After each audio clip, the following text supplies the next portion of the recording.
I hate Aaron Judge. I hate him. I don't care what he's done in the regular season. He's a fucking choking loser. Why are you saying that? I agree with that. Because you were agreeing with how bad he is. So, He's been no. I was agreeing with I said how terrible he's been in the playoffs and in this series in the first two games. but Not you're that. Not saying, that. I know you're not saying that, but you're saying that the outrage about Judge is somewhat justified because he's been so It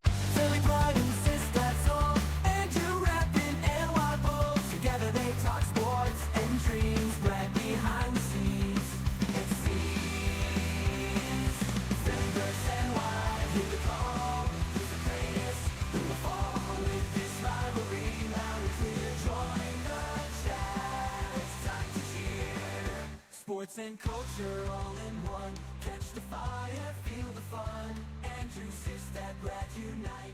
Philly and Y in the spotlight. Hey everyone, welcome to episode 12. Thanks for tuning in. A lot to get to today.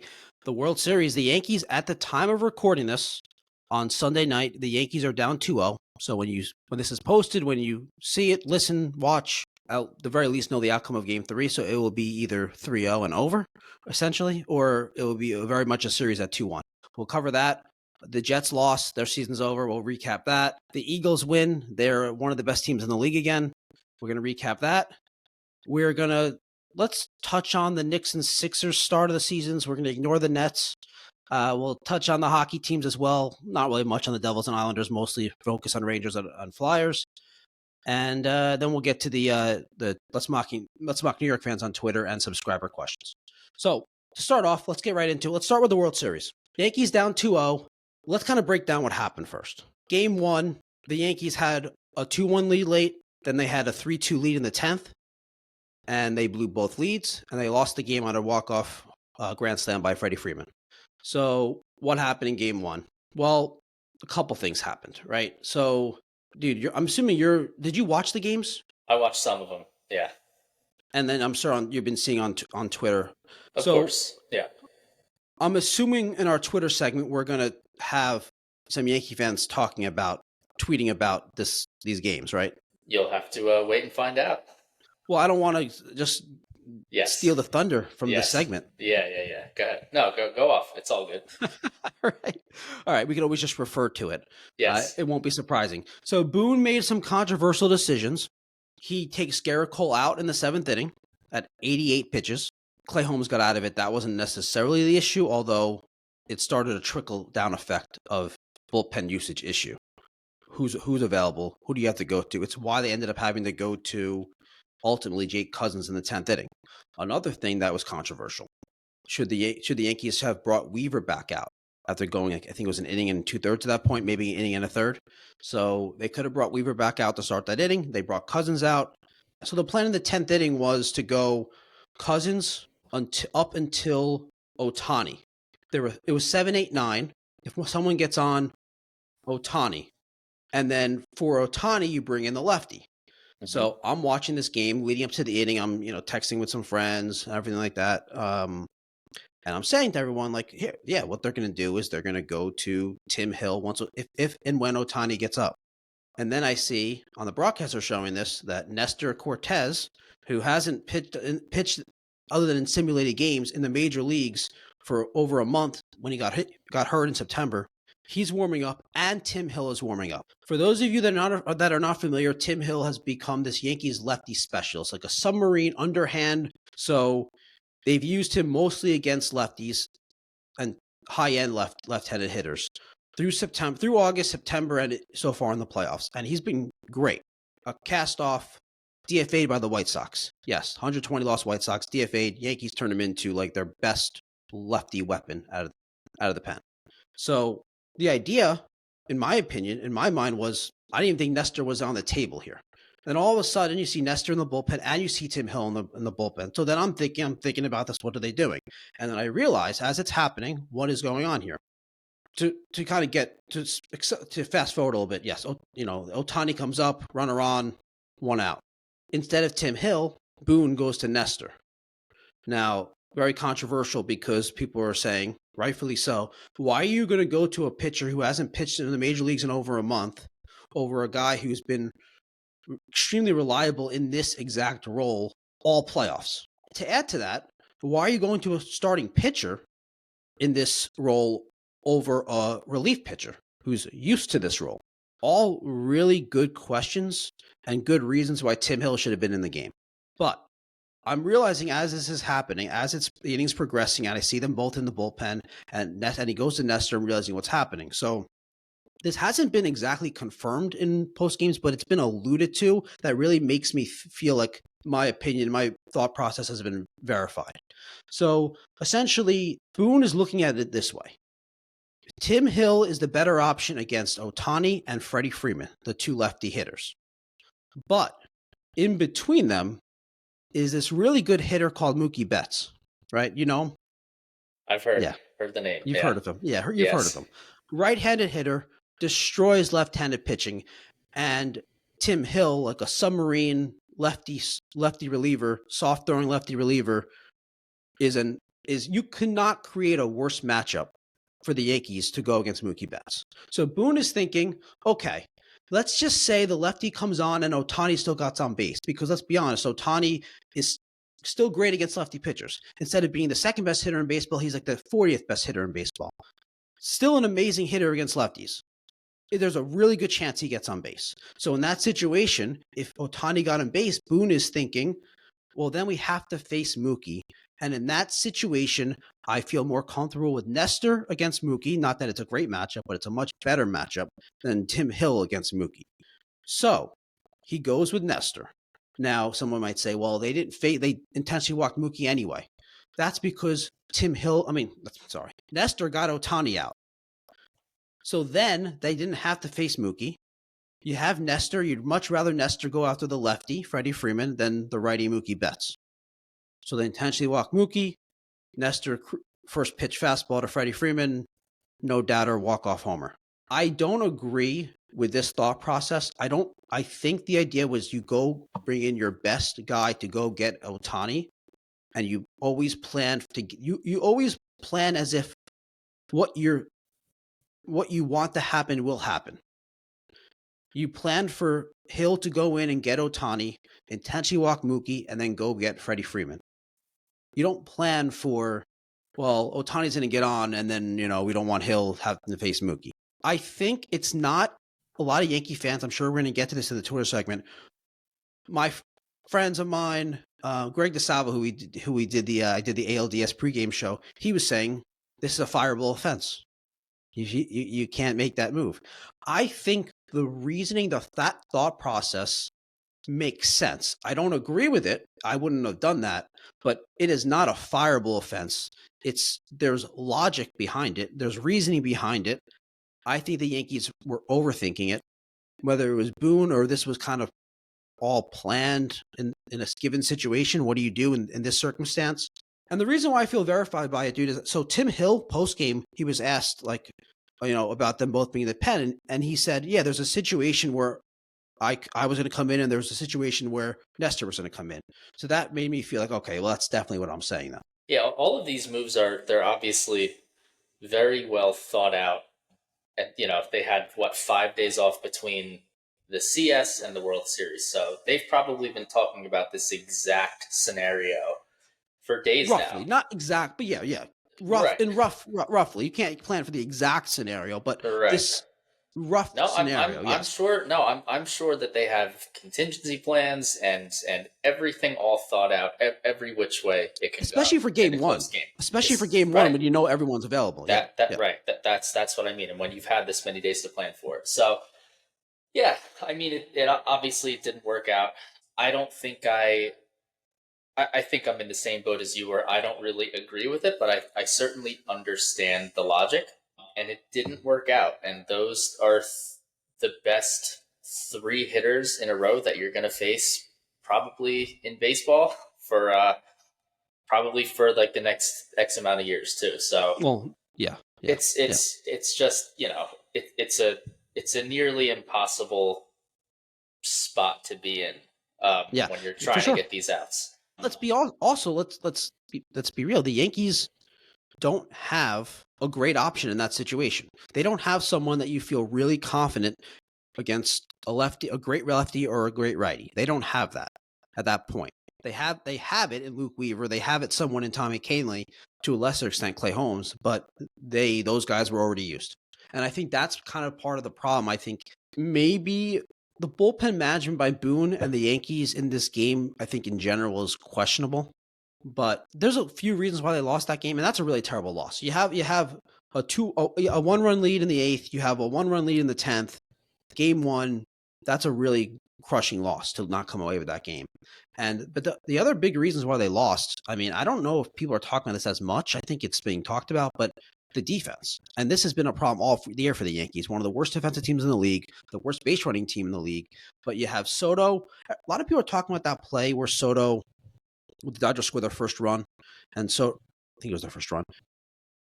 Yeah, first run. And Soto misplayed what everybody's saying. He misplayed it. It should have been a double. It should have been a double. He overran the ball, missed the ball, and it became a triple for Ohtani. That's not really what happened. Soto misplayed an out into a triple. Like, that should have been an out. But he has terrible range. He gets really bad jumps in the outfield. Soto is incredible. We don't need to diminish the player, but this is part of his game. Is he's a really bad outfielder. He's also a bad base runner, by the way, but not as negatively impactful as his bad defense, especially not in this game. Everyone's saying he turned a double into a triple. No, he turned an out into a triple. Like, that should have been an out. Yeah. It should have been an out, and that's really bad. And then you have the Gleyber Torres play where Soto throws the ball in. Gleyber tries to do like a side pick scoop instead of getting in front of it. It pops free. That leads to a sac fly. So 2 miscues lead to 2 runs. The Dodgers' first 2 runs of the game. Yeah, good teams are going to make you pay for that kind of shit, man. I mean, it's so infuriating just knowing as a baseball fan when that's happening against you. Like, you know that shit's going to come back to bite you, and you gotta just play sound. Fundamental baseball, right, man, especially in the playoffs, especially against a team that, like, you cannot give back outs to this team, because you're right. They did that against 100% right. They did that against the Guardians and Royals. They got away with it. Mm-hmm. You're not going to get away with it against the Dodgers. You're 100% right. I agree. Exactly. So other than that, Oswaldo butchered that play in the 12th inning. Not as easy as a play of the other 2, but could have been a double play if he comes up with it cleanly, and the game could have at least been 1 out. But he doesn't make the play. He was in there because they pinch ran for Gleyber Torres with Jason Dominguez, who is a much better base runner than Gleyber, but he's not really much faster, and Gleyber's slow. There's this idea that Jason Dominguez is like really fast. He's not. Like, his sprint speed is barely better. He's barely faster than Gleyber. He's a better base runner. I was okay with the decision, but that's why Oswaldo was in at second. Not that if Gleyber was in at second, he's the worst defensive second baseman in baseball, so he probably wouldn't even got to the ball. But because it's a World Series game, and every play and every decision is under scrutiny, when Oswaldo doesn't make that play, people go back to, well, Boone shouldn't have taken Gleyber out of the game. Right. So that was game 1. Game 2, Rodon just got bombed. Freddie, another homer. He just got bombed. I mean, it's a tough spot for Rodon. He's a fastball slider guy against a team that doesn't chase, and a lefty against some elite left-handed hitters that hit lefties. Like I was saying, like, Ohtani's still the 40th best hitter in baseball against lefties. So tough spot for him, and he's going to have to pitch again in this series, hopefully. I shouldn't say that, hopefully. And then the other thing is the lack of offense.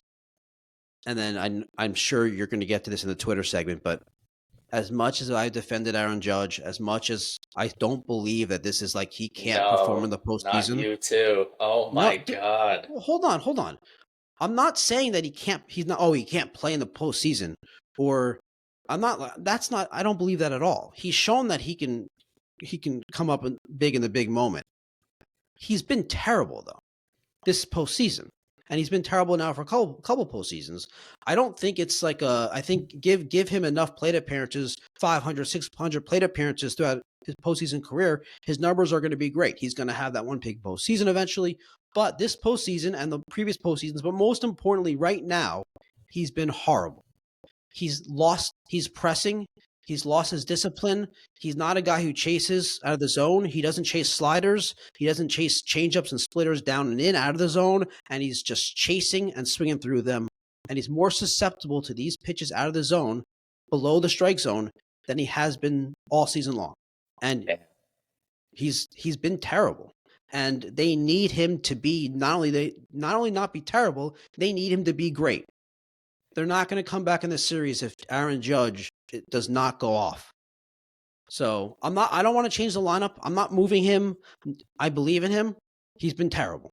That's probably different than what other people are saying.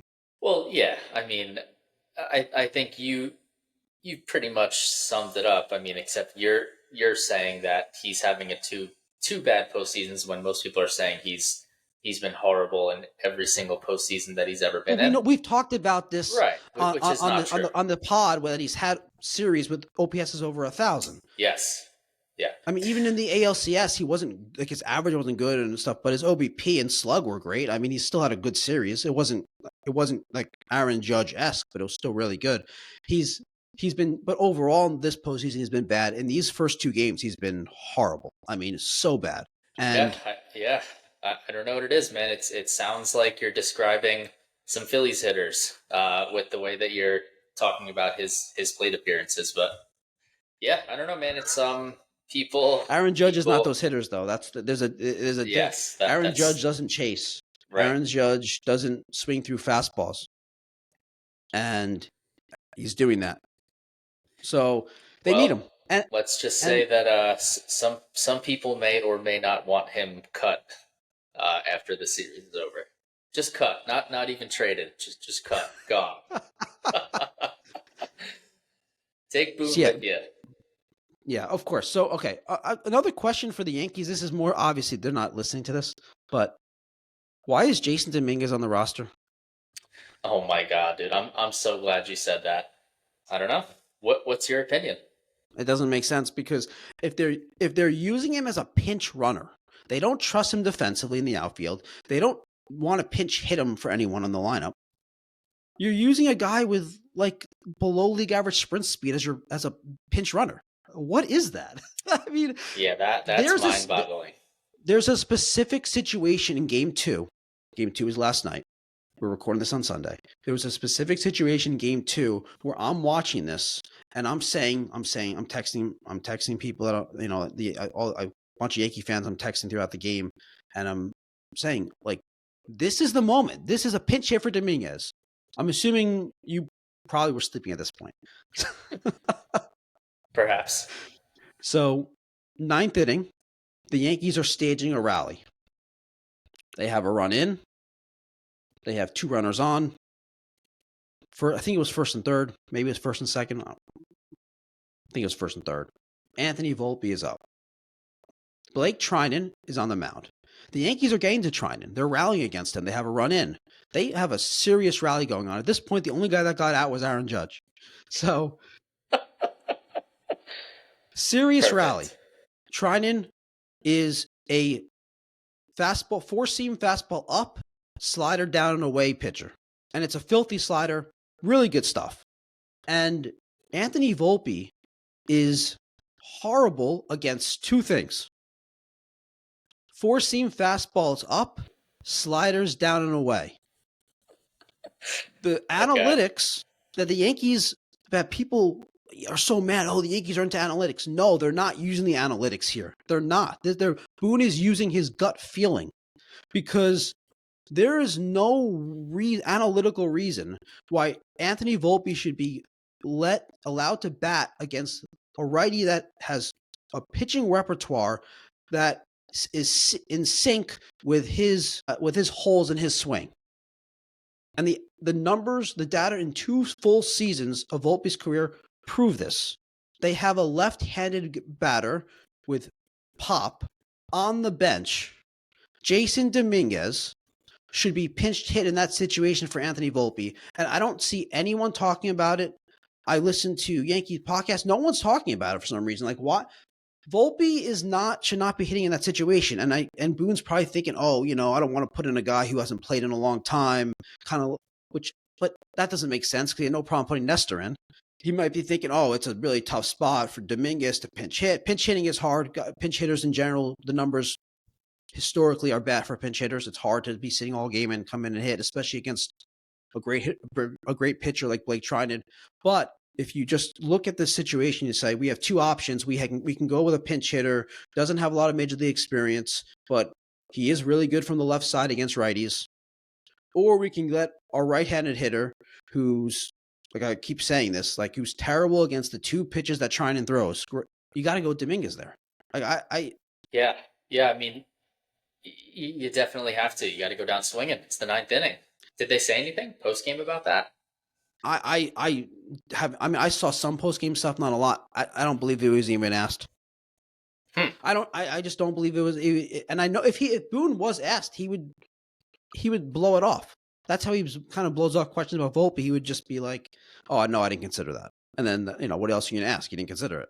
Right. So, well, you can ask why not. I mean, and he would just say, York, "Oh, because man. I view." He would just say, "I view Volpe as a guy I don't pinch hit for. He's he's been great in the postseason. He's had a lot of good at bats, a lot of good swings. I trust him in that situation. I stick with him. None of them are going to be based on data or statistics or analytics because all the data we have on Volpe's 2 years of his career is that he's terrible against four-seam fastballs high and sliders down and away, and that's what Trinan throws. So Volpe strikes out at a pitch 3 feet off the plate, a slider. Who could have thought it? Who could have thunk? I didn't know that was going to happen. He put up a good at bat. I'll give him credit, but so I don't know why he's on the roster. You're using him as a pinch runner. You don't trust him to play defense.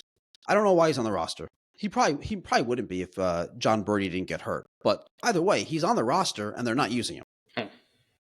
Down 2-0. Yeah, is it over? Decision. Maybe we'll see him. No, of course it's not over. You don't think it's over? What are you talking about? No, I don't think if the Phillies were down 2-0, you wouldn't think it's over? I would think it's over, but the Phillies don't have Soto and Judge, so the Yankees don't have Judge either. Apparently, I've seen a lot of people on Twitter just channeling the 1996, the ghosts of 1996. Of course, where they went down 2-0 to the Braves and came back and won the series. So, I mean, yeah, they have a chance. They did. Ohtani what's the deal with Ohtani? Is he going to be out? Oh, he's fine. He's okay. When I say he's fine, I don't think he's fine. He dislocated his left shoulder. So that's not for a left-handed hitter. That's not the important shoulder. Obviously, it's the right shoulder. Right. So they said he's going to. Robert said he expects him to play in Game 3 tomorrow. I'm assuming they're not going to have him steal. Yeah, I think that would be pretty dumb. That's how we heard. Isn't that how we heard it? Yeah. So I would think that they probably. I would wonder about him sliding and diving into bases. I would think that at the very least that there'd be something mentally that he'd be careful about it. But I expect him to hit fine. I don't think it's going to affect his hitting at all. But I mean, I don't know. I've never dislocated my shoulder, so. Yeah, I guess it depends. Sometimes you can pop it right back in, but that's pretty surprising. I mean, I know your more important shoulder is your right shoulder, but you're still holding it up. Shoulder is still going to be cocked up. Yeah, so that's I don't know. I guess we'll see. But yeah, no, I don't think it's over.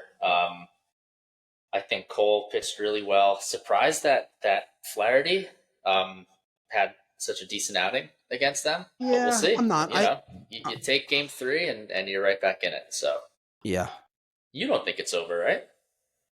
I don't think it's over. Okay, no. I was gonna say if this was the Phillies and I was telling you that, you would be mocking me. So good. No. I mean, it's significant advantage Dodgers, obviously, but no, I don't think it's over. I think the A's are in serious trouble. Obviously, if they lose Game 3, I'm going to say it's over. But I do like the Yankees' next 3 games. I like the starting pitching matchups. I like that they're home, and they have to win, obviously, at least 2 out of 3. Get the series back to LA. If they somehow could win Game 3 and Game 4, I'm going to say they have to win all 3, because I think Garrett Cole in Game 5 is a game that you'd have to win at home.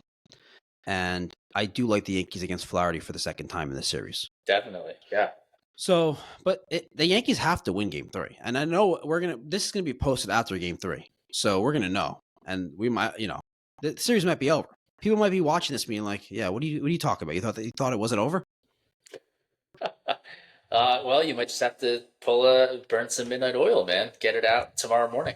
Yeah. So game 3, Schmidt versus Bueller. I'm assuming Bueller's at this point like a 4 or 5 inning guy at the most. Yankees need to win that game. I don't really trust Schmidt against the Dodgers, but I mean, what are you going to do? That's it. Yeah, I was They gonna don't. say, They don't. what's the better option? There isn't. Right. If Exactly. I was the Dodgers, I wouldn't trust Bueller against the Yankees, though. Oh God, no. Bueller, 3, 4 years ago maybe, but Yeah, yeah. not anymore.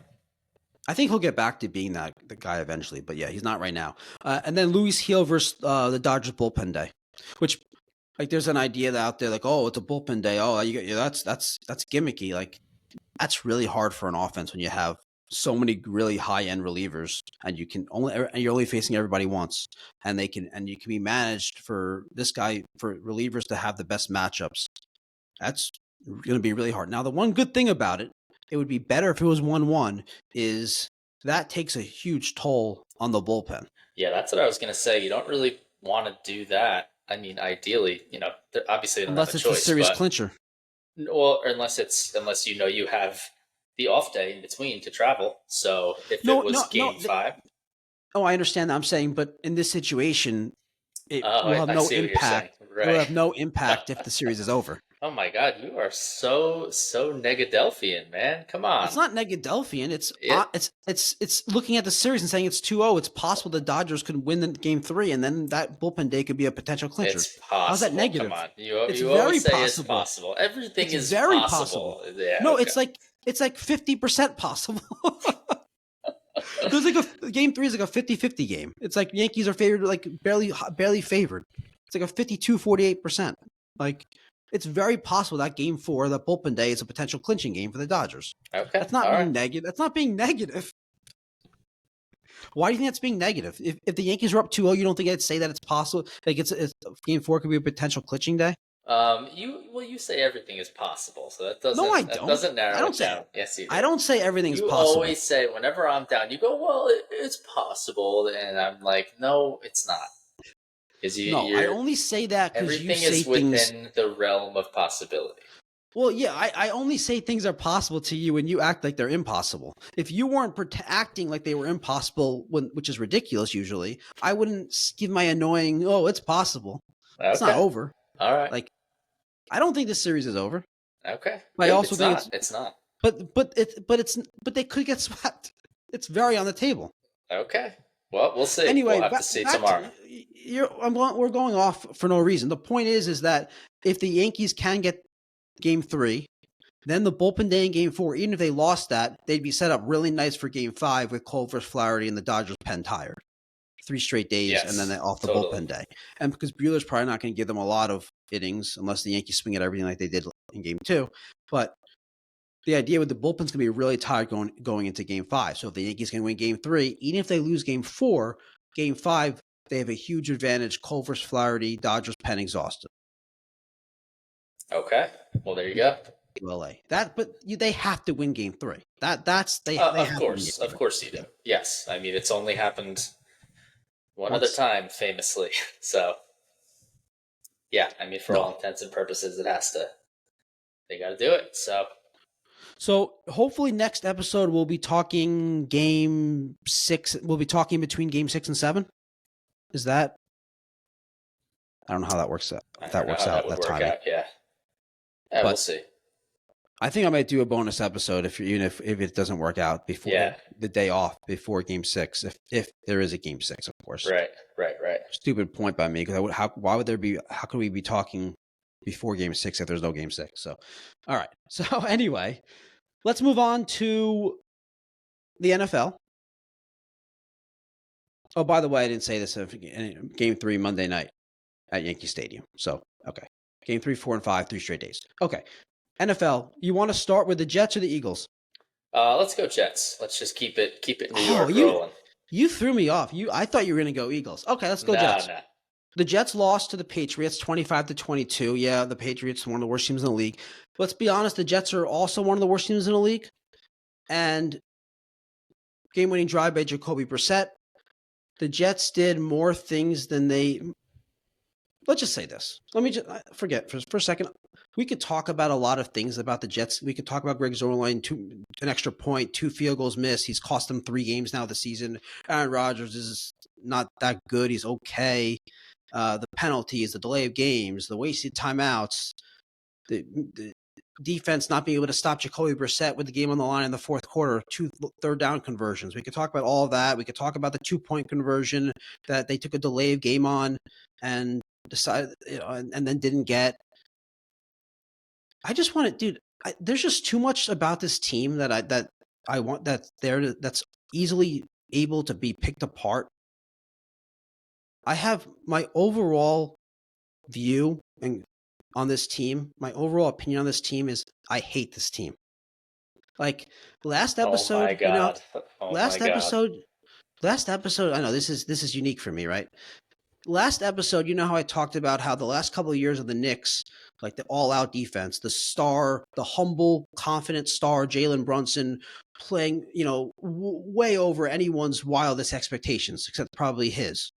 And the hustle of Josh Hart, the all-out defense, the Mitch, the iHeart, all these really things that make a fan like gravitate towards that team, like love that team. Not just because they win, but just the play style and how they play compared to expectations. This Jets team is the exact opposite. All this hype, all these expectations. Aaron Rodgers gets hurt. Season was terrible. He's healthy this year. Aaron Rodgers has been bad. All these other players, these rising stars, Garrett Wilson, Breece Hall, Sauce Gardner, Quinnen Williams, who have all been magnificent players early in their career, and you think, oh, they're finally, especially their offensive players, they're finally playing with a real quarterback. They're going to be great. They've all taken a step back. They've all underperformed. Sauce Gardner's, they're all like I don't want to make this about individual players. That's not what I do. I don't want to criticize individual players because they're playing the game, I'm assuming, to the best of their ability. Just because they didn't meet my standards or what I want them to do, I don't want to hate on them. But the Come on, overall man. team, Give it to them. You'll feel better. Come on. As a collective group, that's my focus. Tell them they're soft. No, but seriously, I hate the collective group. Like, it's such an unlikable team. These rising stars underperforming. Aaron Rodgers, all that hype, underperforming. The kicker, Greg Zuerlein, had probably the best season a Jets kicker ever had last year. He's 9 for 16 on field goals. Wait, oh no, my it god, might be worse than that. It might be 9 for 15. It is beyond horrible. I mean, I took a screenshot of his actual stats. Greg Zuerlein, Greg the leg. this year, this is okay. 30 plus yard field goals. Yeah, 30 plus yard field goals this year. 5 of 11. Oh my god. This he has to be cut. I don't, this isn't what I do. I don't say this guy. I don't give up on players after a few games. He's been so bad. You can't. No, we're halfway through the season, man. More than halfway through the season. Actually, is that right? I don't know. No, it's not. No. But I mean, Cares. they're 2 and 6. far They enough play 8 into games. the season to where this. I mean, yeah, you can't keep kickers around. I think we talked about it a couple pods ago, where like you can find a kicker sitting at his house tomorrow, bring him in for a workout. He won't be worse than this, and Yeah. Who knows. Getting back to how I hate this collective group, everything about them, they find ways to lose, whether it's Zuerlein, whether it's bad penalties, the rising stars that are having down seasons, the veterans they brought in. Hassan Reddick finally plays. He looked great. Yeah, I noticed him a lot today. Devontae Adams, the chemistry with Rodgers. Oh, how could this offense not be good? They have Garrett Wilson, Devontae Adams, Breece Hall, yet they can't move the ball. They have 3 and outs. I don't why. Devontae Adams can't even get on the same page with Rodgers. Does that make any sense? So, dude, I don't know how did we get here? I don't. With them. It's really, I'm obviously not a Jets fan, but like, good God, I would be. I mean, at this point, I would. You see what I'm talking about hating the team, right? Like my God, of course, dude. Absolutely. This it's okay is, though, dude. dude, it's okay. They're gonna go out and get Amon Green. He has Yeah, chemistry with yeah, Rodgers. Don't worry. exactly.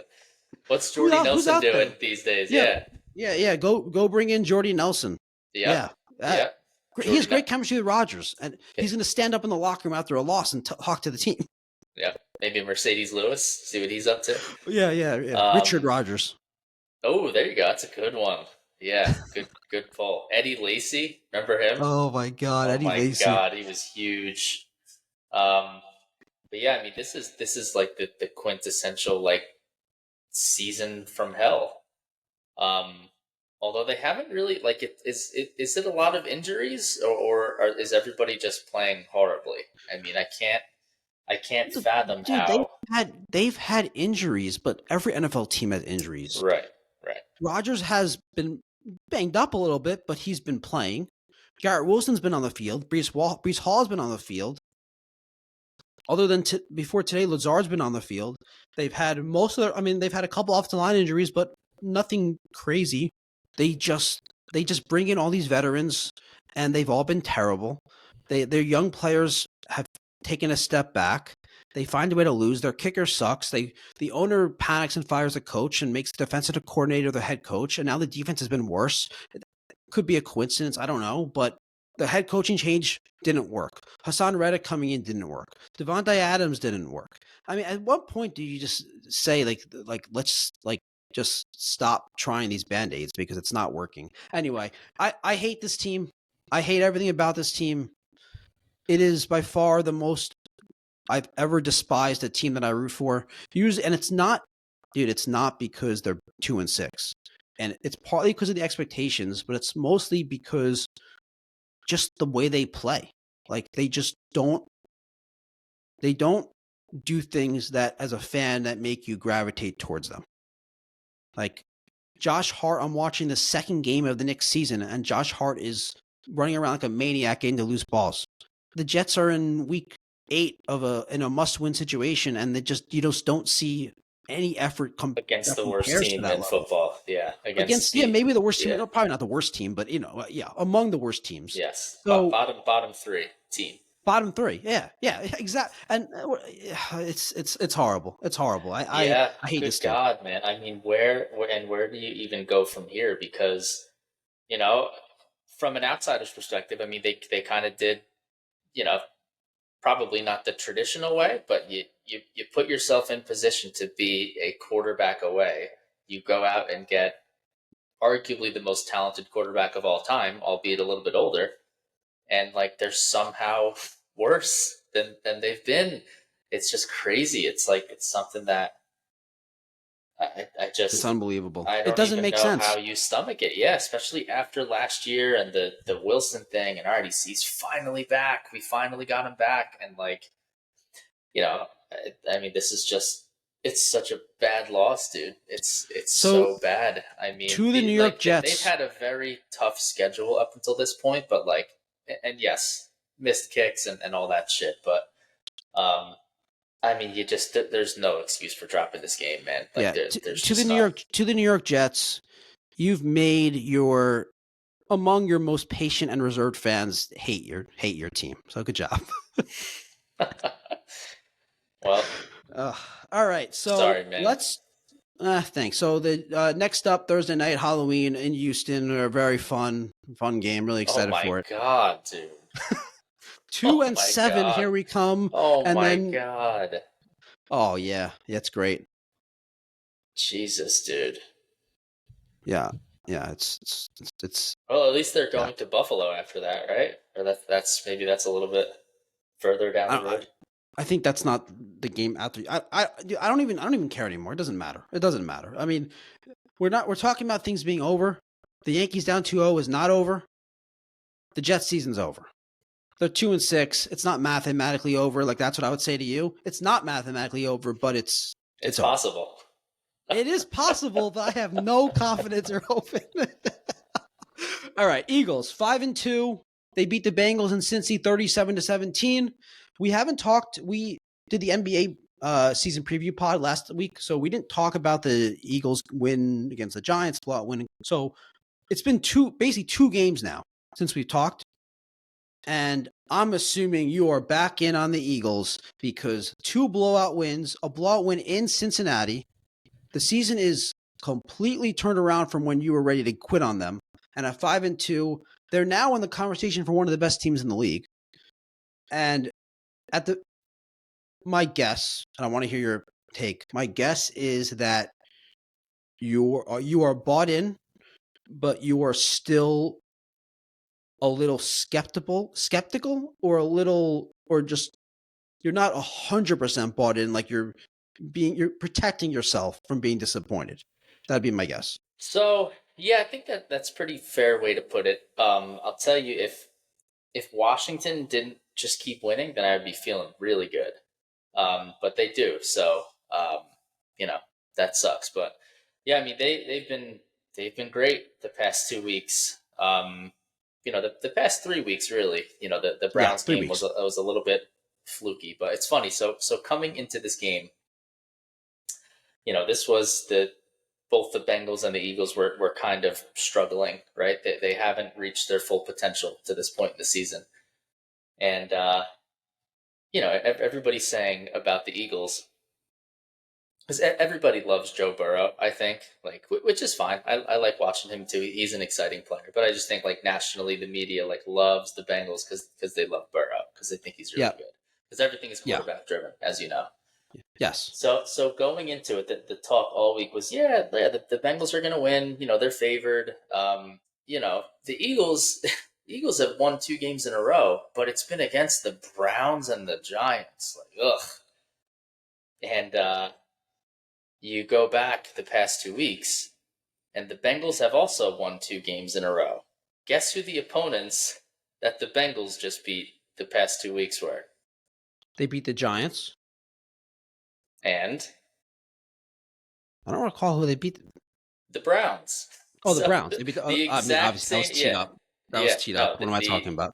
the exact same two opponents that everybody was making fun of the Eagles for beating was the same Everyone two was. opponents that. Oh God, I'm yeah. assuming. I'm assuming Giant fans were. This isn't like everyone. No, everyone was still down on the Eagles because, again, yeah, Is it Eagles was fans or every, like? What do you mean by everyone? nationally.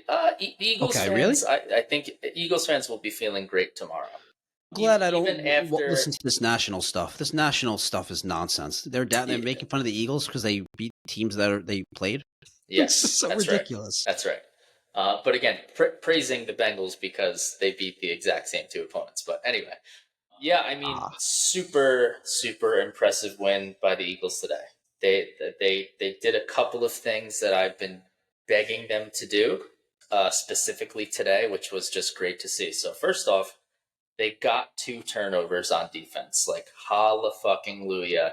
They actually turned the ball over while playing defense. So that was really big. And no, one of them was a really nice play.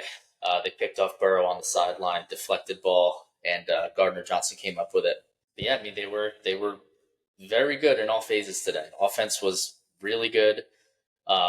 Hertz has been very, very good with the football, very safe, very efficient, um, checking it down when he needs to, throwing it deep when he needs to. His deep balls the past couple weeks have been like pinpoint accurate. Had a really nice bomb to Devontae Smith today for a touchdown.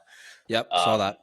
he's also been making a lot of plays with his legs too, which I think earlier in the year, I don't know if it was just he was timid or the coaches were telling him not to, like, trying to tell him to stay back in the pocket. But he's been really picking his spots and running really well, really efficiently, really effectively, and just playing really, really well.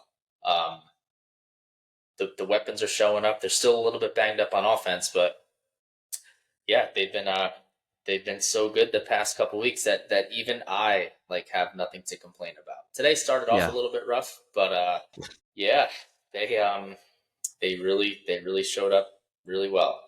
I thought Defense defense I played was well. waiting to get a text from you at the very beginning when the Bengals took the lead. Yeah, can't you? God, yeah. I was texting my group chats, but Oh man. yeah. I mean, I just hate the Vic Fangio defense like so much. It's kind of like Oh, I got you to complain. Yeah. Well, it's just You said there was the nothing to whole. complain about. There it No, is. this is just an overall philosophical point. But Yeah. it's What don't you like like about his defense? I don't like the whole bend but don't break philosophy. Oh, okay. It's all predicated on the fact that the more plays. So dude, the first play, the first drive of the game for the Bengals was a 17 play, like 10.5 minute drive that ended in a touchdown. The philosophy is, hey, the more plays that we make them run, the more opportunities we have to create a turnover. But it doesn't work that way. Like all you have Well, to do is get the ball out quick, and the guy, like the receiver, just has to make one guy miss, and he gets 7 yards, 8 yards, 7 yards, well, 8 yards, so and all of a yeah. sudden they're in the end zone. And it's just like I understand that over the course of a season, it works, and the analytics say that it I works, think you're and it's simplifying the effective. bend don't break philosophy though. I think you're simplifying a little bit by just saying it's about the more plays they run, the more chance we have at a turnover. I think it's about if we don't give up anything big down the Right, field, limiting big the more plays. Right, likely it is that someone drops a ball, that they have some holding penalties, that something correct. the drive stalls and like have to kick a field goal, things like that. Sure. Again, I understand it. I just when it's being shown to you in real time, it's a brutal watch. It's kind of like Yeah, I it get it. almost I reminds me get of it. like it reminds me of like prime Harden Houston Rockets, where like it was just drive and kick, drive and kick, drive and kick, drive and kick, and like it was effective. And when they were hitting threes, they were unstoppable. But it's very boring to watch. Like as a basketball fan, it drives you nuts. So just aesthetically No, I not get very that. pleasing, but As you're watching it happen, it's frustrating. I get that for sure. totally. But yeah, I mean they All were right. all really good. I think once they get some guys back, they're still down two offensive linemen. They're still down Dallas Goddard.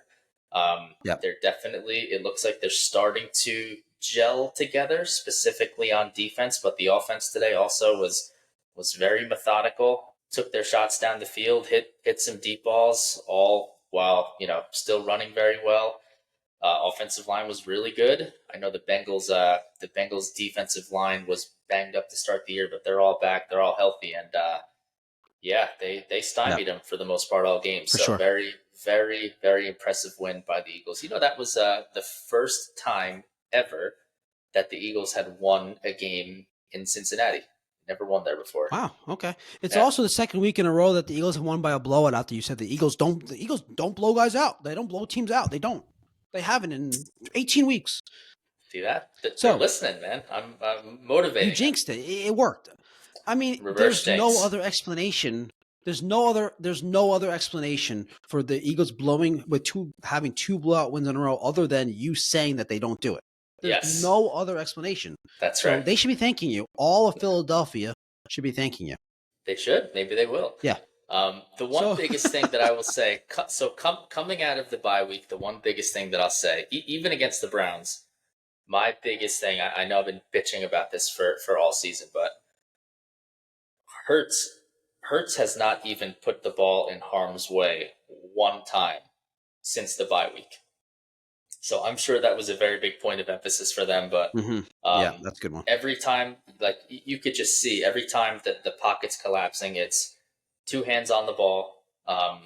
Before running out and trying to do something stupid or trying to force it, he's been It's been noticeable. very, I very agree. yes, it Yeah. 100%. And I think that is like the biggest reason that they've had this nice little 3 game win streak here. So they have Jacksonville next week.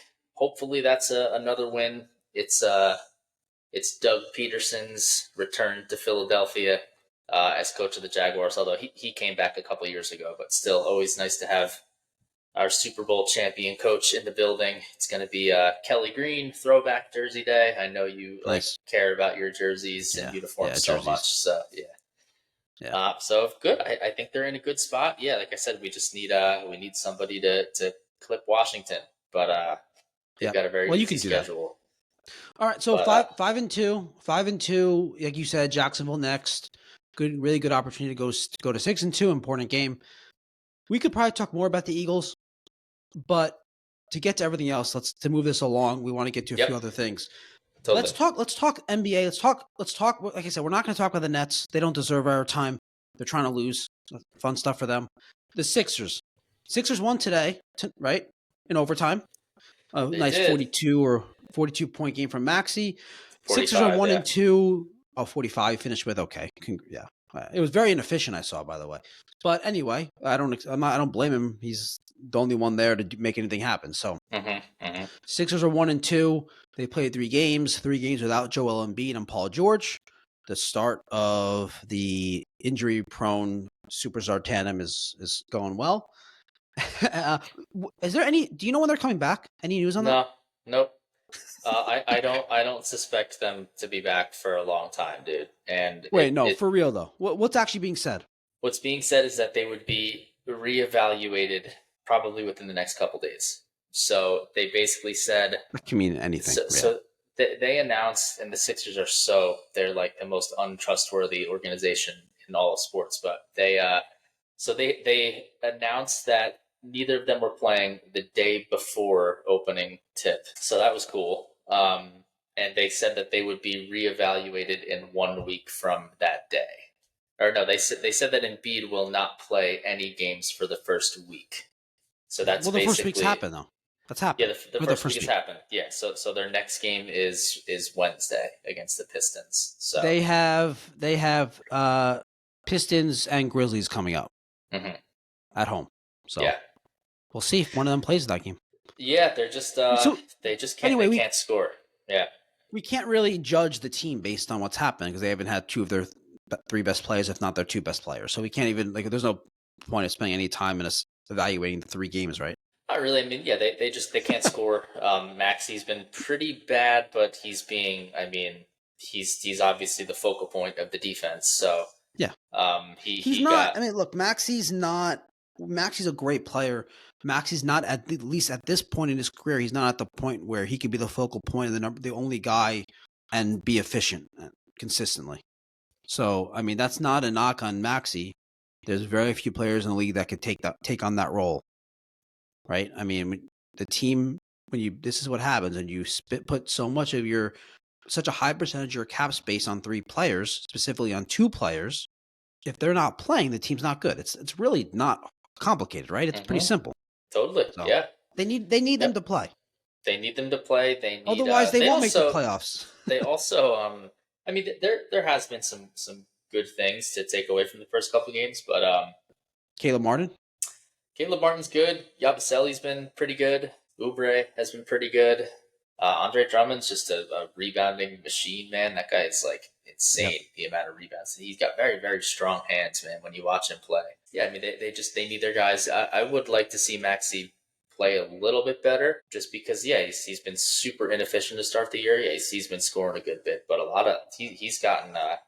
I mean, Brook Lopez ate him alive the first game of the year. He had like 5 blocks, I think, right at the rim. So, and they lost to the Toronto Raptors like that. Not only that, they lost to the Toronto Raptors without R.J. Barrett and IQ playing. Yeah. So they lost to the Raptors without 2 of their 3 best players. Also, right, it's bad. Right. So just weird. The other thing that I'll say is that like Nick Nurse is definitely trying some weird lineups, man. Like he's kind of known for that. Like he will try anything, but like I don't know. At some point, you gotta win some games. You can't lose too much ground while waiting for the other 2 guys to come back. Yeah, I thought they would be 1 and 2 after these first 3 games. I thought that they would win the Toronto game and lose the Pacers, in Indiana, but I guess cool. It just sucks. Super frustrating to watch and just to be a fan of. Yeah, because you're not. It's not. You want to see. First of all, you want to see Embiid and Paul George playing, but also it's important for them to get on the court to win. It's also important for them to get on the court to start gelling and forming a chemistry and figuring out what units are going to work, what schemes are going to work, things like that. So, all right. So 3 games in, 1 and 2. The Knicks, they played 2 games, 2 interesting games. They had the opening night against the Celtics, only game on at the time, blowout. Celtics just shot crazy from 3, second most 3-pointers made in a game in NBA history. Nick Stevens was bad. They Bridges OG combo. There was a lot of miscommunication. They weren't switching. They were trying to fight through screens for some reason to stay with Jaylen Brown or Tatum. Tatum just went off in that game. But look, the Celtics are a team that we know is the best team. They're a team that they brought the same roster back. So they're ready to go right off from the start. They also had, the emotions of the ring ceremony, championship ceremony night, and the Knicks just got destroyed in that game. Knicks come back at home opener against the Pacers, and they dominated that game. Knicks played really well. Brunson was great. Cat was really good. The defense looked really good. Bridges was just awesome, both sides of the court. So a blowout loss to the Celtics in Boston, a blowout win at home against the Pacers. The Knicks are 1-1. The offense really does look special. We're not gonna. I'm not gonna go through any of like the offensive ratings. And Knicks are number 2 right now. It's 2 games, whatever. So defense looked a lot better in game 2 against the Pacers. They actually switched a lot, which is unlike Tibbs. Tibbs is his philosophy has typically been, I want my guys on ball defenders to fight through the screens. But in this game against the Pacers, the Knicks did a lot of switching. And I think given the Bridge, OG, Hart, three defensive wings, they should be switching a lot. Even if it means sometimes Brunson has to be switch into a bad matchup, you can. What they did is, instead of trying to fight through the screen and not get Brunson stuck in the bad matchup, they switched and then they scrambled and rotated, and then were able to get Brunson out of that bad matchup after the screen, which I think that it actually worked a lot better. But the Knicks will be doing a little bit of both. But I did notice a difference in the second game. Knicks switched a lot. So this week, Knicks are 1-1. Knicks play the Cavs, and they have at Miami and at Detroit. So we'll see where they go from there. All right, hockey. Just get it out of the way real quickly regarding the Devils and Islanders. Devils have 12 points. They're 5-4-2. Islanders 8 points, 3-3-2. Don't really want to talk much more about that. Rangers or Flyers? Let's start with the Flyers. Sure, not much to say.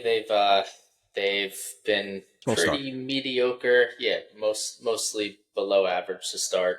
They won the first game, lost like 3 or 4 in a row, and then I picked it up a little bit. But I mean, the biggest storyline for their season is Michkov, and the dude's pretty good.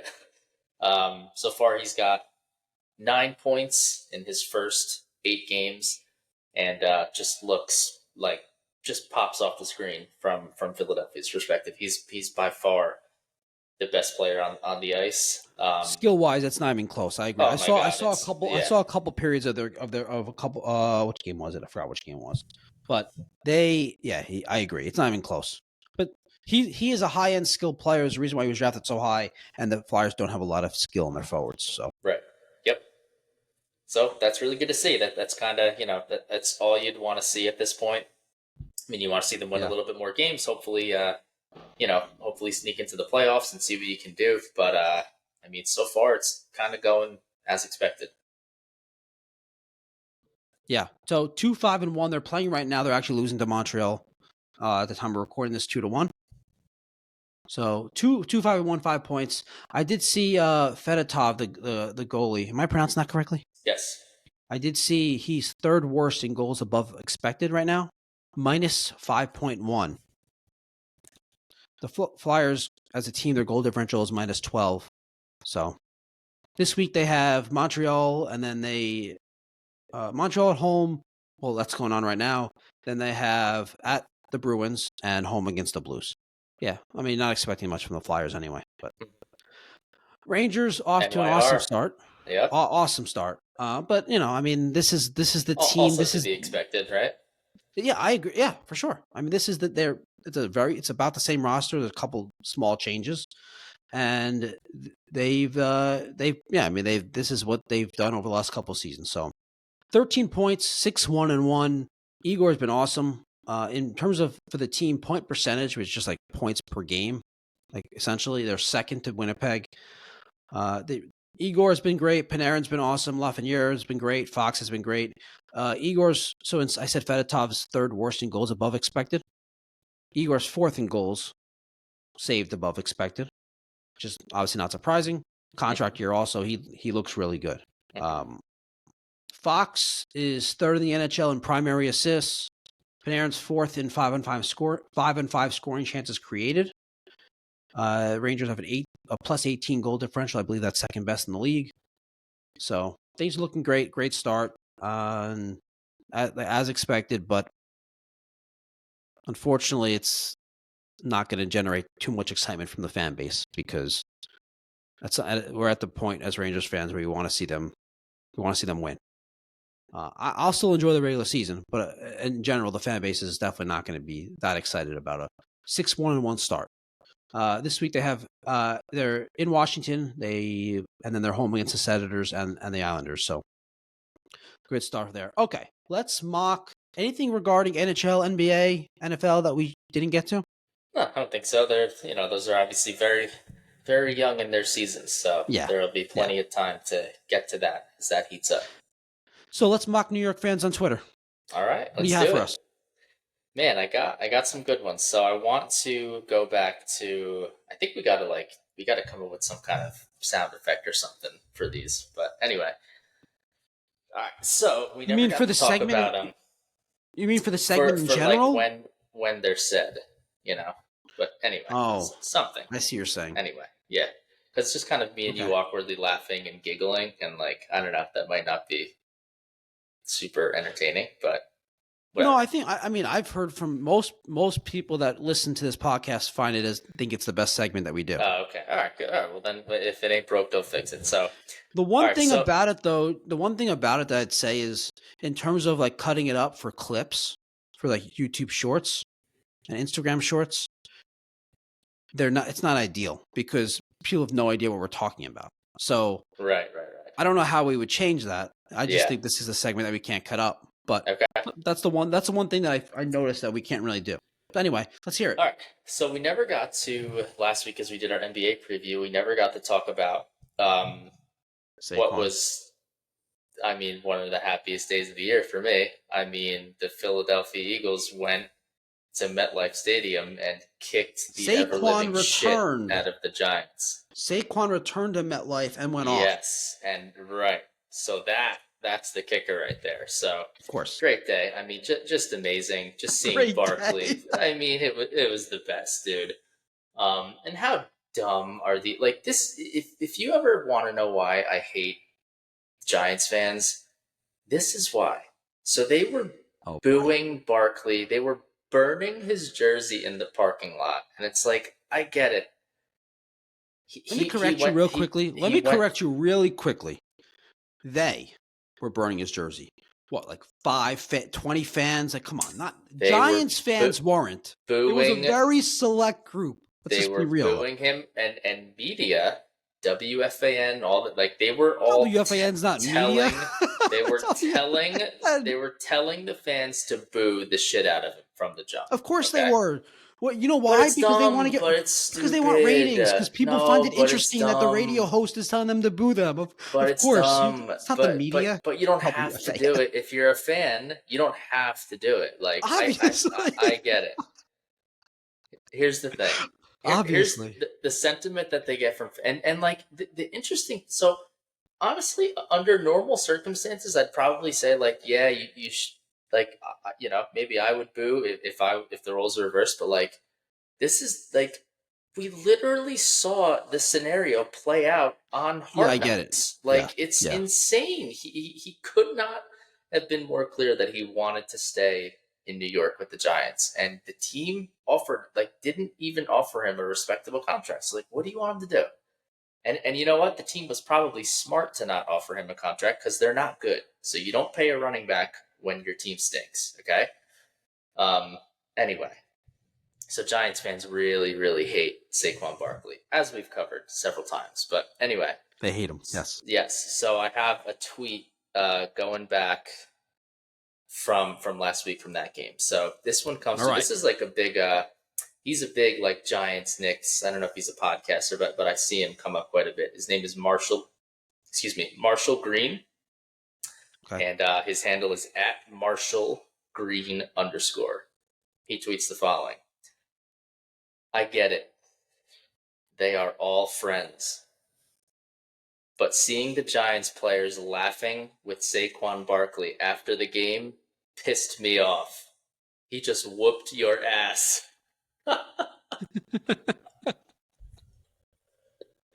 What fans do? It Fans really pissed don't him like that. off, dude. Dude, it Fans really don't pissed like him when off. players are friendly with the team that just beat them. They really don't like that. That's the thing, but especially in this situation because they So hate no, Saquon. no. So here's the thing. I actually think like I agree with that for the most part, but like Really? this guy, yeah. No, it's annoying, but like I'd much I rather mean, see players this get guy. along. I don't want to see. Why would I want to see like? No, Compl- I want to see. No, I want to see some competitive like dislike and stuff, but it overall it while doesn't they're bother. playing, you're talking. Right. Was this in game or after the game? No, this is after the game, but Yeah, I think after the game, I mostly yeah.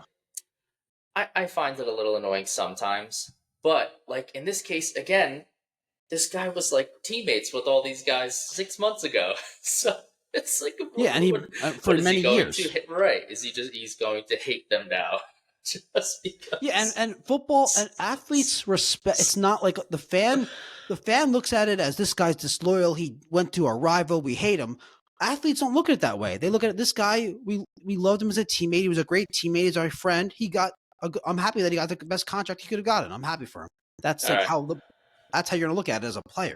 all right. So underneath that, um, obviously you can comment on the post. So underneath Mm-hmm. that, one of the replies to the comment is his his name on Twitter is Manning Face, as in Eli Manning, and his handle is at Elite Top Tier QB, and his profile Okay. picture is a picture of Eli Manning. Looks like a college picture, just like Eli Manning, his face.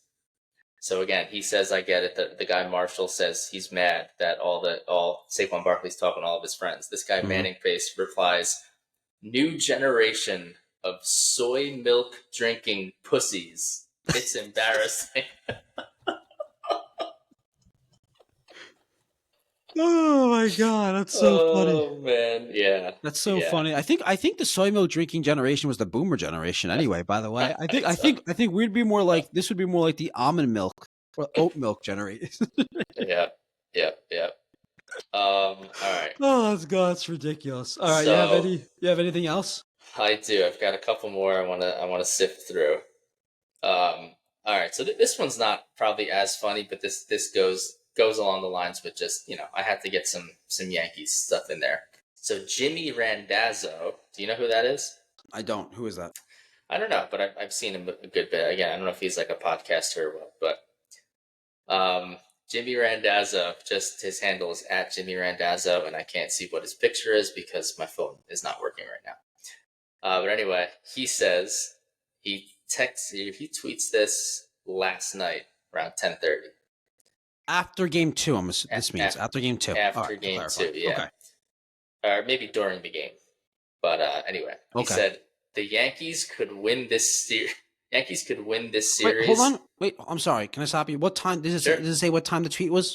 Yeah, 10:24 p.m. All So right, during the game. During the Yeah. game. Like Yep. late in the game. Okay. 8th Yes. inning, ninth inning. Okay. Yep. The Yankees could win this series, and I would still want Aaron Boone fired.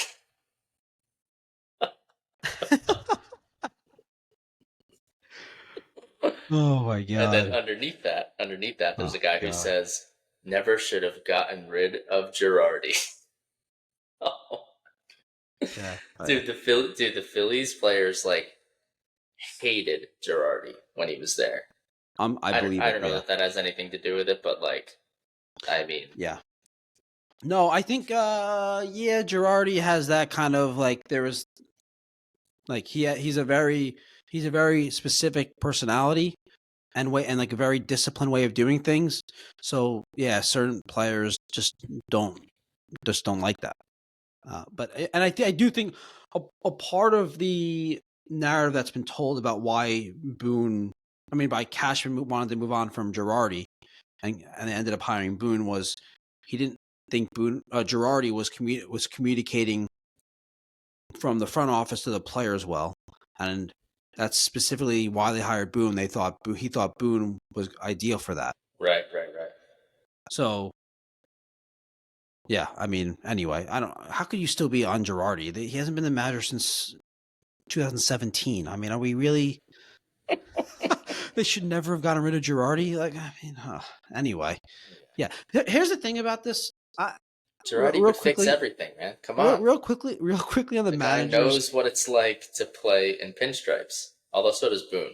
I guess Yeah, that logic doesn't work. Girardi knows what it's like to play and win a World Series and Mm. manage and win a World Series in pinstripes. Mm-hmm. Boone does not know how to do either of those and will never be able to. The only reason why he has this job is because he got a lucky home run off a knuckleball. That's right. Fire So him. fire him now. So regarding And he's an Eagles fan. the thing I really want, thing I really want Yankee fans to really think about is and really realize is why you're frustrated with Boone. And I agree that some of his decisions in Game 1 and even Game 2 were wrong. I would have done something different. Every manager in baseball, if you watch your team, watches their team, they're going to have big games that they disagree with the decisions. You will not find a manager that doesn't. Dodgers fans constantly say that about Dave Roberts. They want him fired. He's the reason why they've only won one World Series with this team. It's impossible to not get frustrated with a manager's decision. Just because you don't like Boone's decision doesn't mean they should fire him and hire someone else, because whoever they replace him with, you'll be frustrated with the decisions as well. All right. So well, I mostly agree with you on that point. The one exception I will say is Joe Girardi has never made a bad managerial decision in his entire career. So I thought you were going to give me a serious answer for a second. No. Well, I was serious, yeah. Listen, this guy, he managed the red pinstripes, which are the Phillies, and he managed the blue pinstripes. So this guy is just pinstripe strong, dude. Black the Yankees pinstripes. Yeah, they Are look you black serious? to me. Oh my They look god, black to dude. me. Are you high? They're obviously navy blue, dude. They look black. Oh my god. I know they're supposed to be blue, but they look black to me. Okay, well. Anywho, all right. So anything else? I mean, I don't even like want to read this one because like even you're so down on Aaron Judge that it almost makes it not funny because you're saying it's justified. Well, it's okay. Well, it depends on what the tweet is. Am I going to this people? Do I want? Well, okay, just read the tweet. All right. So this one comes from Tommy Smokes, who is a he's a Barstool guy, and it's at Tom Scibelli. At least his profile picture looks like it's a picture of himself, so that's respectable. So he says, this was last night around 11 o'clock. I hate Aaron Judge. I hate him. I don't care what he's done in the regular season. He's a fucking choking loser. Why are you saying that? I agree with that. Because you were agreeing with how bad he is. So he's been no. I was agreeing with how I said how terrible he's been in the playoffs and in this series in the first two games. Not that. I know you're not saying that, but you're saying that the outrage about Judge is somewhat justified because it is. But to say what he said is absurd. I mean, yeah, I've had people saying that they want to trade him, and it's just ridiculous. No, cut him. All right, you want to do a fourth one? An honorable mention here? All right, let's do it. Let's hear it. All right, so this one, his name is Jazz Chisholm Jr. Obviously, it's not the real Jazz Chisholm, although his profile picture is a picture of Jazz Chisholm, which, again, if you have your profile picture of someone that's not you, you're a weirdo. His handle is at DEGEN, so like degen, like degenerate. DEGEN Yankees fan. So he's a degenerate Yankees fan, is what he's saying. That seems like a nice way to compliment yourself. All right, so he says, go ahead and boo Judge on Monday, with 3 exclamation points. Such a good fucking idea, with 3 more exclamation points. I'm sure that will make Soto see how awesome and supportive this fan base is. 4 exclamation points. He will definitely take a pay cut to stay in New York after he hears that. Fucking clowns. So I guess Okay, people are no. talking about booing Judge. So no, we like this guy. This is a good tweet. Yeah. Good tweet. No, but seriously, he's right. I mean, he's being sarcastic, obviously. So he's saying that the Yankee fans should not boo Judge because Soto's gonna be like, what the fuck? Like, why would I'm gonna come back here? You're booing this guy who's the best player ever. I mean, I Well, hold exaggerate the on, best hold player on. ever, but Yeah, but we have to figure out if Juan Soto can handle New York, dude. I mean, if you can't handle getting booed in the World Series, man, I mean, you can't cut it. Maybe you can go play for the yeah. Mets or something. I don't know. But seriously The though, light blue pinstripes. I want a serious moment here regarding this ridiculous, this fun, non-serious segment, right? Okay. Aaron Judge is pressing. If you want to help a guy that's pressing, you don't boo him. I mean, if the Yankee fan wants to motivate Judge, you cheer him. Not that it's going to help him anymore, but you don't boo him. Like, you get behind him. And what's going to happen, I think, is Yankee fans I expect them to cheer him to start the game. He gets out in the first inning, and the boos will come down.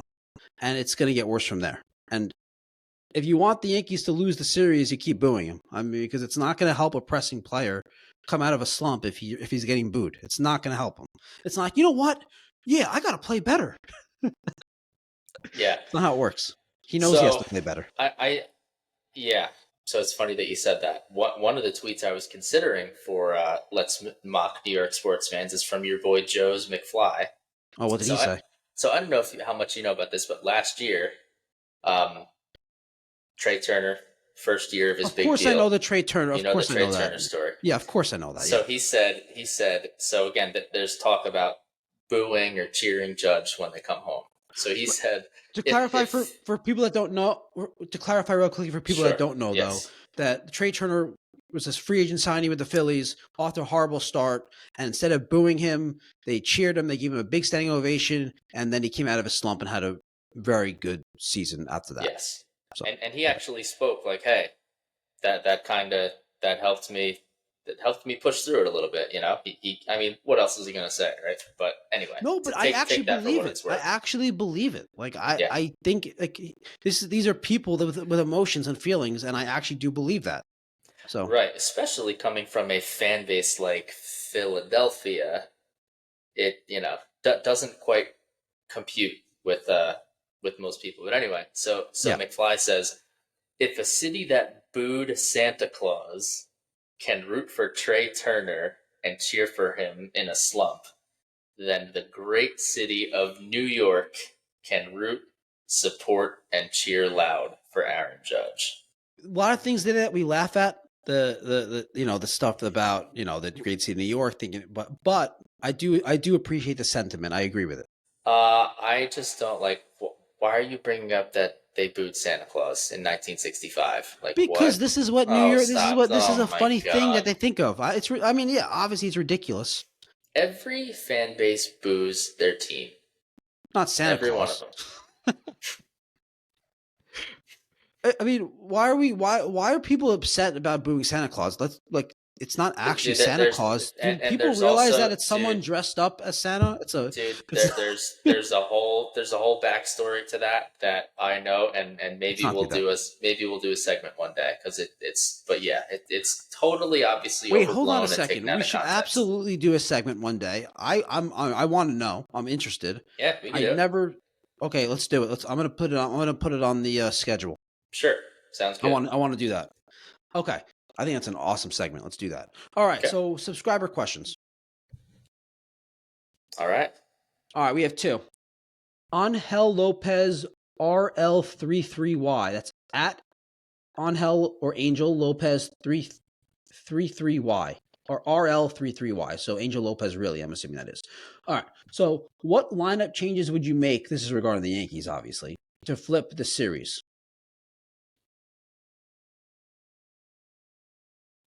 I wouldn't get drastic. I'm not one of these people that wants to flip Stanton and Judge. I want to keep Gleyber, Soto, Judge top three. The one move I would change is I would actually put Rizzo clean up in between Judge and Stanton. I think Judge and Stanton back to back, all the reasons why the Yankees didn't want to do that, and it's been a problem in the past, is because pitchers, it's too easy to work or to it's not too easy. It's easier for Dave Roberts to utilize his bullpen and manage his bullpen when Judge and Stanton are back to back. You can do righties that throw sliders and breaking balls that go out of the zone and get them to chase the slider down and away, the splitter or change below the zone. It's the same type of concept to get both of them out. If you have Rizzo in between them, not only does you get the lefty righty, but it also breaks up the hitter profile type. So, and later in the lineup, you don't have 4 lefties in a row or three out of 4 lefties like they have right now, or 4 out of 5 lefties, what they've been doing. So they're Jazz, Rizzo, Volpe was the righty, and then Wells, Verdugo, lefty. So it's just too many lefties at the bottom of the lineup. Makes it too easy to throw lefties in at the bottom of the lineup for those lefty lanes. This makes the lineup a little bit harder to strategize against. It's why they had Wells batting clean at most of the season, and in essentially the first 2 rounds, I want to do Rizzo in between them. If you want to do Jazz, fine, you can do that. I'd rather do Rizzo because he's more of a discipline hitter. Jazz is more of a free swinger, aggressive type. I'd rather have Rizzo disciplined left from the left side in between them. That'd be the only move I make. What do you think? Should they mix it up? I totally agree. I think that's subtle enough of a change that it could make a big impact. But yeah, I wouldn't do anything drastic. I mean, you really just gotta hope that Judge starts to hit. You're not going to move Judge anywhere out of that lineup. You need Judge to come alive. Right. You can't. Yes. You don't start messing with that. Down. Right. Exactly. So, yeah, I think that's good sound logic. Always like breaking up 2 people hitting from the same side of the plate if I can. So, yeah, I think that'd be a good move. All right. Second question at EGLE for life. That's a numerical 4, by the way. So Eagle for life. Who is the best football player of all time between the 2 cities? So when I sent this question to you, I'm thinking that this is actually a potential segment at a later time. But for now, let's answer this question. We'd have to think about it. That's why I'd want to do another segment about it. And there's a lot. We can have an hour conversation talking about this. Yeah. I think, can we just real quickly, just before we just give an answer, let's put like a relative top 5 together. So the first name that jumped out to me was Lawrence Taylor. I agree. I was not around when he was doing his damage, but I mean, this stuff that you read, the stories viewed you as tell, like the best defensive player in the history or among he's largely viewed as like the best football player like of all time. So I mean, that guy was obviously just a total animal. The second name that came to mind was Reggie White for me. Yep. Yeah, it makes sense. But those were the 2 that like really jumped out without having to like really dig through and sift through stuff. Yeah. Is there anyone else that would be close though? T.O.? So you might think that doesn't really count. He was only there for a year. You might think this is nuts. The third name, and this is again all without like really thinking about it too much. The third name that I thought of was Darrelle Revis. Wow. I was thinking Curtis Martin if out of all the Jets, but I mean, I do understand why you're saying that. I mean, we're talking about probably the second best corner in the history of the NFL. Yeah. So interesting. Yeah, I like that. But yeah, I think I think if you had to pick one, it's Lawrence, definitely. I think it'd be Lawrence Taylor. I think LT would be the answer to that, but I do think Reggie White would be the second. I think that's probably the top 2. And I think Revis, you're right. Revis might be number 3 there. That's interesting. And then Eli, obviously, and No, Eli. Eli's not close. Sorry, Giants fans. Sorry, Eli fans. Hey, that's a 2-time Super Bowl MVP you're talking about. I do like that. I do like that as a segment at some point. Not just like the best, but like whatever. Like, because I think we did. Was it the first episode or second episode where we did like Our top fives. Yeah. top fives for we did our like current It was all New York athletes Philly, though. Yeah. no, Yep. but current.